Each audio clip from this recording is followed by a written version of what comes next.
देश को तो बहुत पहले ही जाति के उसमें बांट दिया गया था।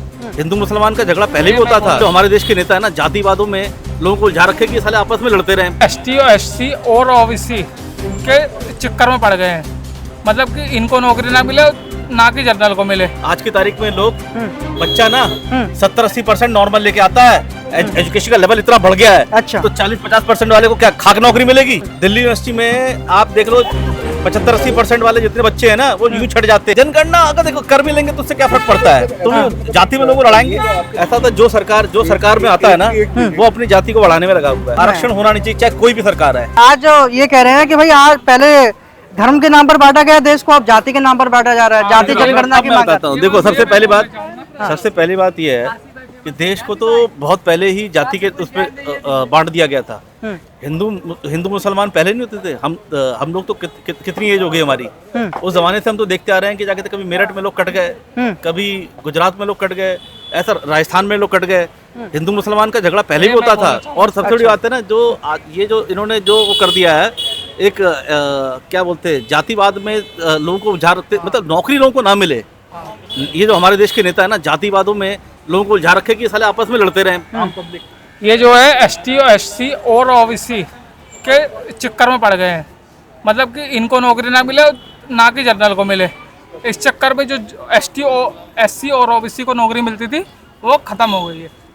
बहुत नहीं, ऐसा नहीं है। देखो, ऐसा कुछ नहीं है। SC ST OBC सबको नौकरी मिला करती थी, ऐसा कुछ नहीं है।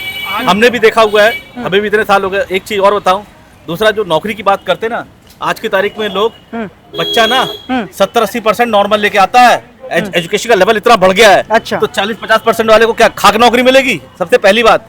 दूसरी बात, एजुकेशन लेवल पे देखो, आज की तारीख में आप दिल्ली यूनिवर्सिटी का ही उठा लो। आप दिल्ली यूनिवर्सिटी में आप देख लो 75-80% वाले जितने बच्चे हैं ना, वो यूं छट जाते हैं।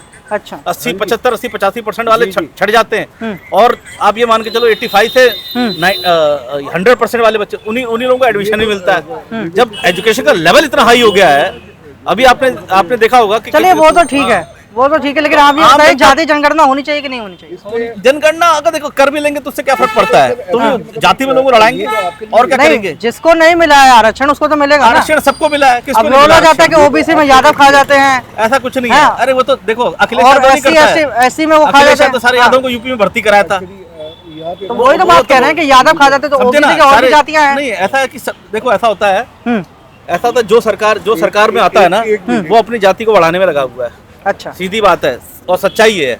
जो सरकार में अभी कौन सी जाति बढ़ रही है? अभी तो क्या है, अभी तो देखो, अभी बीजेपी जो स्टेट्स है उनमें मोस्टली क्या कहते हैं, थोड़ी सख्ती है इस बारे में कि भैया ऐसा है कि लोगों को जितना आरक्षण उतना मिला जाए, जो मेरे को समझ आता है। तो आरक्षण तो सरकार ने बढ़ाया है। सरकार ओबीसी को भी बढ़ाया हुआ है। हाँ, ओबीसी को सरकार ने बढ़ाया है ना आरक्षण। हाँ, तो आप आरक्षण के पक्ष में खिलाफ में? मैं तो वही खिलाफ में ही हूँ। मैं कहूँगा खिलाफ आरक्षण होना नहीं चाहिए, चाहे कोई भी सरकार है। अच्छा, चलिए आप उनका नाम बताइए। अरे बता दीजिए। चलिए, तो हम यहाँ पर देखते हैं न्यूज़ ट्यूब भारत, नए भारत की नई आवाज।